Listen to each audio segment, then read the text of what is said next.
నాగలోకాన్ని తలపించేలాగా ఉండే అతిపెద్ద దేవాలయం ఇది. ఈ దేవాలయంలో ఎటు చూసినా నాగప్రతిమలే.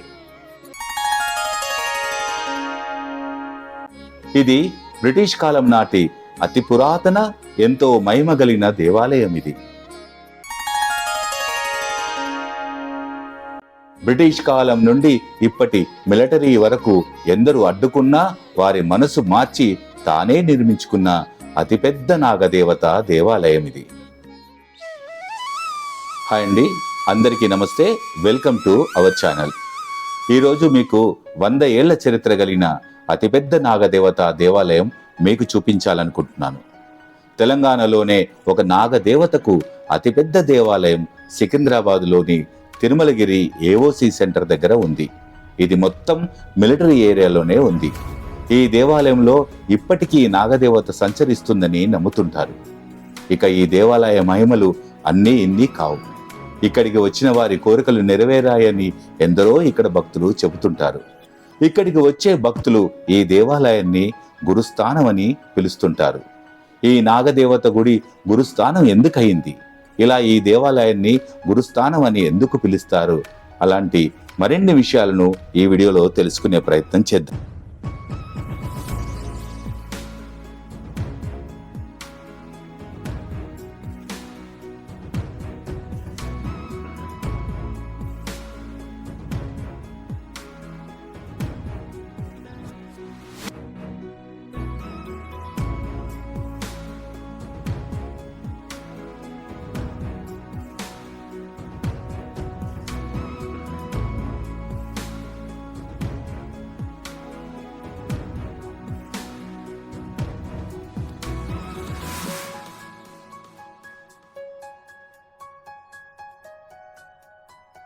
మీరు చూస్తున్నారు కదా, ఈ దేవాలయంలో 21 అడుగుల ఎత్తైన మండపం.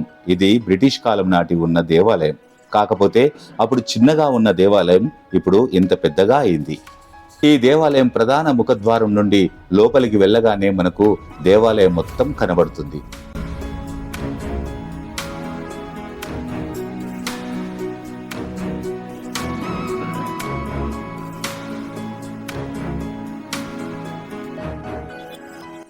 ఇలా కొంచెం లోపలికి వెళ్ళగానే ఎటు చూసినా వేలాది నాగదేవత ప్రతిమలే దర్శనమిస్తాయి. ఇలాంటి నాగదేవత ప్రతిమలు ఉన్న దేవాలయం దాదాపుగా ఎక్కడా లేవు. కేవలం సికింద్రాబాద్ ఏఓసి సెంటర్లో ఉన్న ఈ నాగదేవత దేవాలయంలో మాత్రమే కనపడతాయి.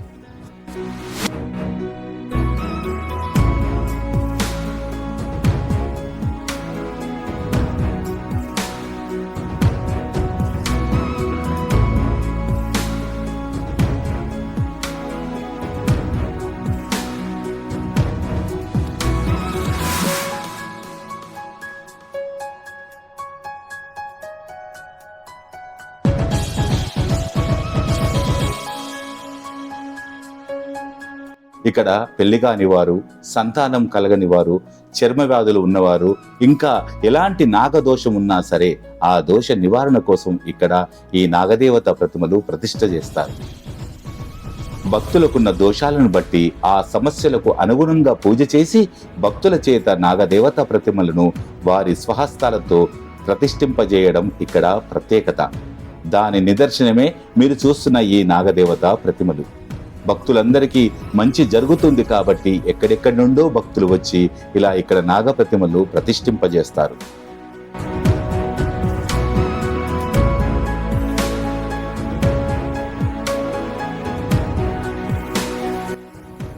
ఇలా కొంచెం లోపలికి వెళ్ళగానే ఎడమ వైపున మనకు సంతోషమాత ఉప ఆలయం కనబడుతుంది.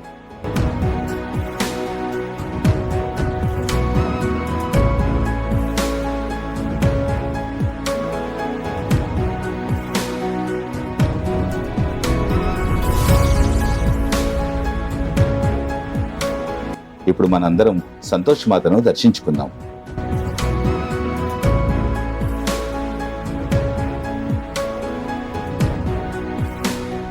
ఇలా సంతోషమాతా దేవిని దర్శించుకొని కాస్త ముందుకు రాగానే కుడివైపున మనకు దక్షిణామూర్తి దర్శనమిస్తారు.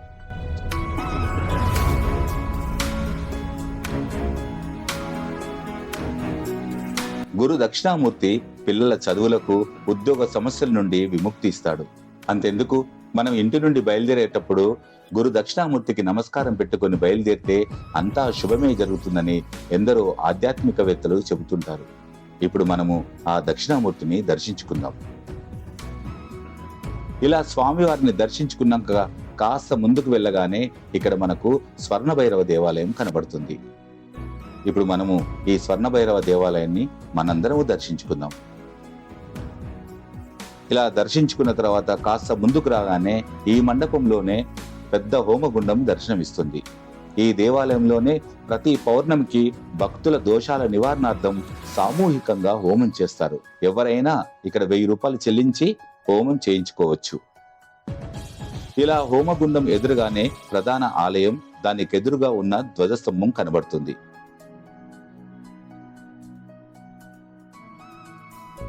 ఈ ధ్వజస్తంభం ఏకశిలాతో చెక్కబడి చుట్టూ నాగదేవత రూపాలు, ధ్వజస్తంభం పైన కూడా పడగవిప్పిన పెద్ద నాగదేవత ప్రతిమ మనకు కనబడుతుంది.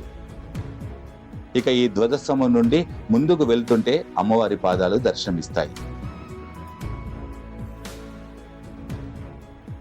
ఇక్కడ శిరస్సు వంచి పాదాలకు నమస్కరించి లోపలికి వెళ్ళాలి. ఇలా లోపలికి వచ్చిన తర్వాత మనకు కుడివైపున శివలింగం దర్శనమిస్తుంది.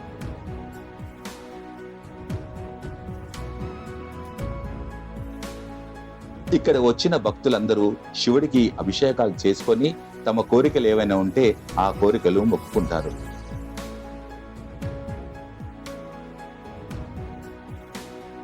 ఇలా శివుడి దర్శన అనంతరం ముఖ్యమైన దేవాలయంలోకి ప్రవేశిస్తాం.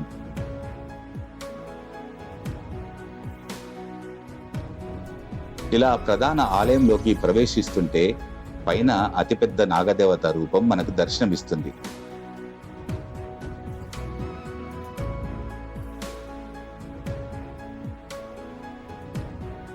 చూస్తున్నారు కదా, ఎంత బాగుందో కదా. మీరు ఒకసారి చూడండి. చూశారు కదా ఆ నాగదేవత రూపం. ఇప్పుడు ప్రధాన ఆలయం గోపురం మీద మనకు 3 విగ్రహాలు కనబడుతున్నాయి. అవే జయలక్ష్మి అమ్మవారు, నాగదేవత మరియు నారాయణ స్వామి కనబడతారు. ఇలా ప్రధాన ఆలయ గర్భగుడిలో ఎదురుగా నాగదేవత దర్శనం కలుగుతుంది. ఎడమ వైపున జయలక్ష్మి అమ్మవారు, కుడివైపున నారాయణ స్వామి విగ్రహాలు కూడా దర్శనం చేసుకోవచ్చు. గర్భగుడిలోనే అతిపెద్ద నాగదేవత పుట్ట కూడా కలదు. మనం కింద చూస్తున్నాం కదా, ఈ పుట్ట మీదనే నాగదేవత విగ్రహం ఉంది. 2 వైపులా ఎడమ వైపున శ్రీ జయలక్ష్మి అమ్మవారు, కుడివైపున నారాయణ స్వామి మూర్తులను కూడా ఇక్కడ ప్రతిష్ఠించారు. అసలు నాగదేవత విగ్రహానికి ఇరువైపులా ఈ ఇద్దరిని ఎందుకు ప్రతిష్ఠించారనే విషయాన్ని మనము ఇప్పుడు తెలుసుకునే ప్రయత్నం చేద్దాం.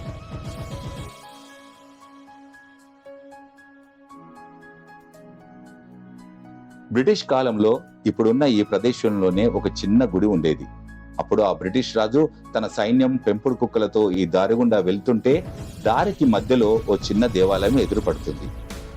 పక్క నుండి వెళ్ళడానికి స్థలం ఉన్నా దారికి అడ్డుగా ఉందని స్థానికులతో కూల్చివేయించాడు.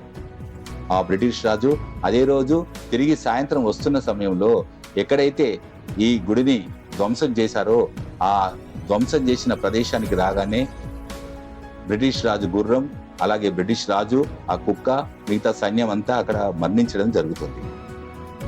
ఇది ఇక్కడ ఉన్న ఆ చిన్న గుడి దగ్గర జరిగిన సంఘటన.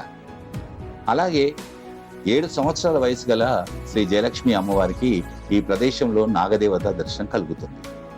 అయితే శ్రీ జయలక్ష్మి అమ్మవారు అందరి పిల్లల్లాగా పాములను చూస్తే భయపడేది కాదట, భక్తితో దండం పెట్టుకునేది. ఇలా శ్రీ జయలక్ష్మి అమ్మవారు భక్తితో నాగదేవతను క్రమం తప్పకుండా పూజించేవారు. ఇది గమనించిన తల్లిదండ్రులు ఇలా పాములను మొక్కడం ఏంటి, ఎందుకు ఇలా చేస్తుంది అనేసి జయలక్ష్మి అమ్మవారికి సికింద్రాబాద్కు చెందిన శ్రీ దేవరాజన్ అనే వ్యక్తితో వివాహం జరిపిస్తారు. అలా కొంతకాలానికి వారికి మగ సంతానం కలుగుతుంది. తన పేరే శ్రీ నారాయణ స్వామి. ఆ నారాయణ స్వామి చిన్న వయసులోనే లోతైన ధ్యానం చేయడం, పేద ప్రజల పట్ల దయ మరియు ఆప్యాయతతో ఉండేవాడు. దాదాపు పిల్లలంటే ఎలా ఉంటారు, అల్లరి చేస్తూ ఫ్రెండ్స్తో తిరుగుతూ ఆటలు పాటలు స్కూలు లాంటి వాటితో ఉంటుంటారు. కానీ నారాయణ స్వామి మాత్రం దానం, ధర్మం, శ్రద్ధ, భక్తితో ఉండేవాడు. ఎప్పుడు చూసినా ఏదో భక్తికి సంబంధించిన కార్యక్రమాల్లోనే మునిగి ఉండడం చేస్తుండేవాడు. అలాంటి మంచి అలవాట్లు అలవెంబించుకున్న ఆ నారాయణ స్వామికి 9 సంవత్సరాల వయసు వచ్చేసరికి ఎలాంటి వ్యాధి లేకుండానే సడన్ గా ఒకరోజు చనిపోతాడు.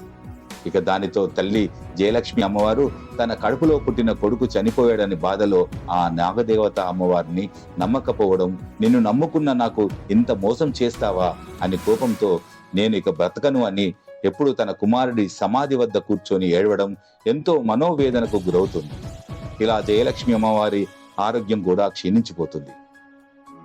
అలా ఒకరోజు జయలక్ష్మి అమ్మకు రాత్రి వేళ నాగదేవత కలలోకొచ్చి, నీ కొడుకు చనిపోయాడని నువ్వు బాధపడుతున్నావు కదా, వాడు నా దగ్గరే ఉన్నాడు. ఎందుకంటే చిన్న వయసులోనే ఎన్నో పూజలు, ధ్యానం, దానం చేసుకుంటూ ఉండేవాడు. కాబట్టి నా దగ్గరికి వచ్చాడని ఆ నాగదేవత అమ్మవారు జయలక్ష్మి అమ్మవారికి చెబుతుంది. అదే సమయంలో ఆ నాగదేవత అమ్మవారు, ఇప్పుడున్న ఈ స్థానంలో నాకు గుడి కట్టు, నీకు నీ కొడుకును చూపిస్తాను అని చెప్పిందట. ఇక ఆ మరుసటి రోజు నుండే అంత వయసు ఉన్న అబ్బాయి ఇంటి ముందు భిక్ష కోసం వచ్చేవాడు. జయలక్ష్మి అమ్మవారు భిక్ష వేయడంతోనే అంతలోనే మాయమైపోవడం జరిగేదట. ఆ తల్లి చెప్పినట్టు నీ కొడుకు నా దగ్గరే ఉన్నాడు అని నిరూపణ కోసమే చేసిన ప్రయత్నమే అన్నమాట. ఇక అప్పుడు నేను తప్పకుండా గుడి కడతాను అని జయలక్ష్మి అమ్మవారు సంకల్పించుకుంటుంది. ఇప్పుడు ఈ దేవాలయం ఏదైతే ఉందో ఇదంతా ఒకప్పటి ఇప్పుడు ఆర్మీ ఏరియాలోనే ఉంది. ఇలాంటి ప్రదేశంలో ఏదైనా కట్టాలంటే ఆర్మీ వారితో ఎలాంటి ఇబ్బందులు ఉంటాయో మనందరికీ తెలుసు కదా. అలా ఎన్ని అడ్డంకులు ఎదురైనా, ఎన్ని కష్టాలు వచ్చినా గుడి కట్టి తీరుతానని గుడి మొదలు పెడుతుంది. ఏదైతే నాగదేవత ఆజ్ఞ ప్రకారం దివ్య పుట్ట వద్ద తీవ్రమైన గాలులు వీస్తున్న దీపం వెలిగించి నిర్మాణానికి శ్రీకారం చుడుతుంది. కొద్ది రోజులకు ఆలయ నిర్మాణ పనులు ఆపమని సైనిక సిబ్బంది ఆదేశాలిస్తారు. అయినా జయలక్ష్మి అమ్మవారు మాత్రం గుడి నిర్మించే పనిలో నిమగ్నమవుతుంది. ఇక లాభం లేదని సైనిక సిబ్బంది కట్టే దేవాలయం చుట్టూ కంచె వేస్తారు. ఆ కంచె చుట్టూ పగలు రాత్రి ఆర్మీ సిబ్బంది కూడా కాపలా ఉండడం జరుగుతుంది. ఆలయ నిర్మాణంలో తన ఆదేశాలను ఉల్లంఘించినందుకు అమ్మవారిని అరెస్ట్ చేస్తామని కూడా బెదిరిస్తారు. ఎవరైతే అమ్మవారిని బెదిరిస్తారో ఆ అధికారి ఇంట్లో నాగదేవత దర్శనమిస్తుంది. దీంతో ఆ అధికారి భయాందోళన చెందుతాడు. ఆ తర్వాత తప్పు తెలుసుకుని మిలిటరీ ఆఫీసర్, అతని భార్య మరియు అతని సబార్డినేటర్లు తమ తప్పును క్షమించమని నాగదేవతను ప్రార్థిస్తారు. ఆ తర్వాత దేవాలయానికి వేసిన కంచె తీసేయడం జరుగుతుంది. ఆ తర్వాత గుడి నిర్మాణం పూర్తవుతుంది. అలా జయలక్ష్మి అమ్మవారు నాగదేవత అమ్మవారి సేవకు అంకితమైంది. కొంతకాలం తర్వాత నాగదేవత ఒక ముసలి ఆవిడ రూపంలో ప్రత్యక్షమై, నాకు ఇంత చిన్న గుడి సరిపోదు, పెద్ద గోపురంతో ఉన్న పెద్ద దేవాలయం నిర్మించు అని చెబుతుంది. అప్పుడు జయలక్ష్మి అమ్మవారు, నాకు అంత స్తోమత లేదు, నేను అంత పెద్ద గోపురంతో గల దేవాలయాన్ని నిర్మించలేను అని చెబుతుంది. లేదు, నువ్వు ప్రారంభించు, అదే జరుగుతుంది అని అంటుంది. ఇక ఏమాత్రం ఇబ్బంది జరగకుండా దాతలు ముందుకు రావడంతో మీరు చూస్తున్న ఈ గుడి నిర్మాణం జరిగింది. అలా కొంతకాలానికి తన కూతురైన శ్రీ శశికళ అమ్మవారికి దేవాలయ బాధ్యతలు అప్పగించి ఈ దేవాలయంలోనే జీవ సమాధి అయింది జయలక్ష్మి అమ్మవారు. ఇప్పుడు చూస్తున్నారు కదా, ఇదే జయలక్ష్మి అమ్మవారి జీవ సమాధి. అందుకే ఈ దేవాలయాన్ని గురుస్థానం అని పిలుస్తారు. ఈ సమాధి పైనే మైనంతో తయారు చేసిన జయలక్ష్మి అమ్మవారి విగ్రహం కూడా కనిపిస్తుంది. సడన్ గా చూస్తే అమ్మవారే ఇక్కడ కూర్చున్నట్టు మనకు అనిపిస్తుంది. మీరు వెళ్ళినప్పుడు తప్పకుండా ఆ అమ్మవారి సమాధిని చూడగలరు. ఇంకా ఈ దేవాలయంలో జయలక్ష్మి అమ్మవారి విగ్రహం కూడా ప్రతిష్ఠించారు. వచ్చిన భక్తులందరూ నాగదేవతతో పాటు జయలక్ష్మి అమ్మవారిని దర్శించుకోవడం జరుగుతుంది. ఇప్పుడు మనం కూడా శ్రీ జయలక్ష్మి అమ్మవారిని దర్శించుకుందాం.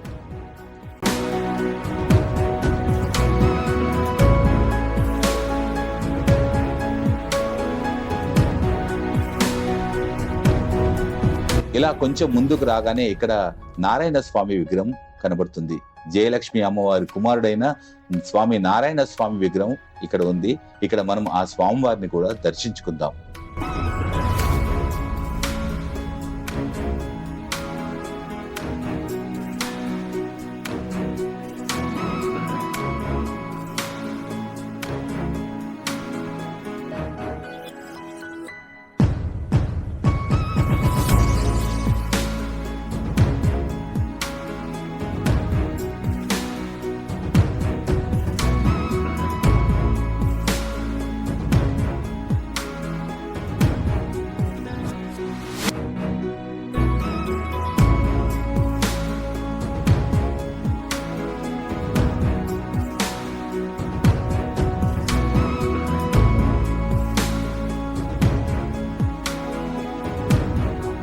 అలాగే ఈ గుడికి వెళ్తే సప్త మాతృకలు కూడా దర్శించుకోవచ్చు. బ్రహ్మి మాత, శ్రీ మహేశ్వరి మాత, శ్రీ కౌమారి మాత, శ్రీ వైష్ణవి మాత, శ్రీ వారాహి మాత, శ్రీ మహేంద్రి మాత, శ్రీ చాముండి మాతలను కూడా దర్శించుకుందాం. ఈ ఆలయంలో కాలసర్ప దోష పరిహార పూజ, కుజ రాహు కేతు గ్రహాల దోష పరిహార పూజ, సర్పశాంతి హోమం కూడా జరుగుతుంటాయి. మీరెవరైనా చేయించుకోవాలనుకుంటే తప్పకుండా ఈ దేవాలయాన్ని దర్శించండి. అలాగే ఈ దేవాలయంలో శ్రావణ మాసంలో వచ్చే నాగుల పంచమికి 2 రోజుల ముందు నుండి ఉత్సవాలు ప్రారంభమవుతాయి. ఇక్కడ నాగదేవత కళ్యాణం, ఊరేగింపు, తెప్పోత్సవం అతి వైభవంగా జరుగుతుంది. అలాగే నాగుల చవితి కూడా అంతే ఘనంగా పూజలు నిర్వహిస్తారు. తెప్పోత్సవం చాలా అద్భుతంగా జరుగుతుంది ఈ దేవాలయంలో. ఈ దేవాలయంకు ఎదురుగా పెద్ద కోనేరు కూడా ఉంది. ఇప్పుడు ఆ కోనేరు కూడా చూద్దాం. ఈ కోనేరులోనే తెప్పోత్సవ కార్యక్రమాలు జరుగుతుంటాయి.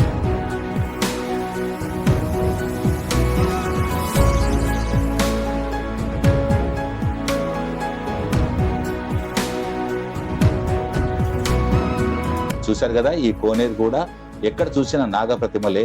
కోనేరు ముందు జయలక్ష్మి అమ్మవారి అతిపెద్ద విగ్రహం కూడా ఏర్పాటు చేశారు. ఈ పక్కనే నారాయణ స్వామి విగ్రహం కూడా ఇక్కడ ఏర్పాటు చేశారు.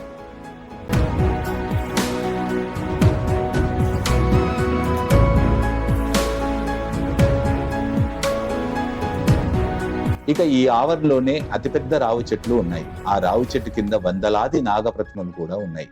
చూడండి మీరు కూడా ఒకసారి. ఇక్కడ ఎక్కడ చూసిన నాగ ప్రతిమలే కదా కనబడుతున్నాయి.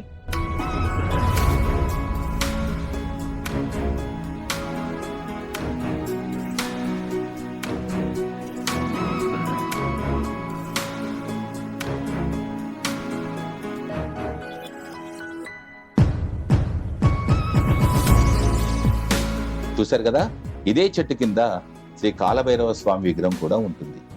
మనం ఇప్పుడు ఆ స్వామి వారిని కూడా దర్శించుకుందాం.